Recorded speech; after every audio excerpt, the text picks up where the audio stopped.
प्रकरण 13 Simon commission.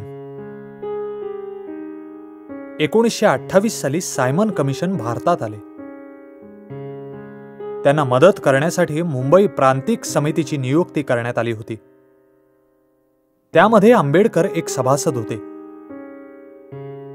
बहिष्कृत हितकारणी सभेच्या वतीने त्यांनी सायमन कमिशनला एक निवेदन दिले।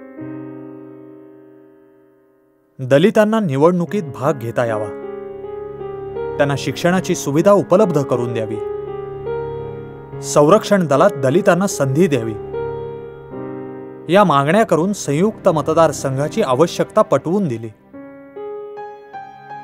17 मे 1926 रोजी सायमन कमिशनला त्यांनी एक अहवाल सादर केला।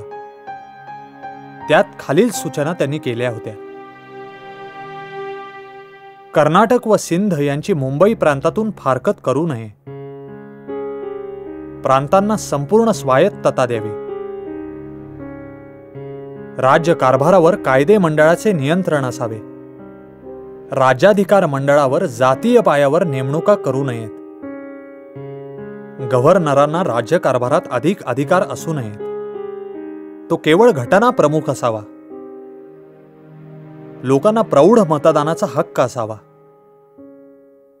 मतदारसंघ जातीय पायावर असू नयेत, युरोपीय लोकांनाच जातीय मतदारसंघ द्यावेत, कायदे मंडळ 140 सभासदांचे असावे, त्यात 33 मुसलमान व 15 दलित असावेत,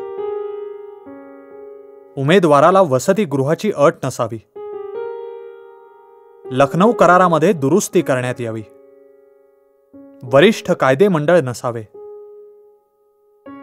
कायदे मंडळाच्या अध्यक्षाला बडतर्फ करण्याचा अधिकार व सरकारवर अविश्वासाचा ठराव मांडण्याचा हक्क कायदे मंडळाला असावा।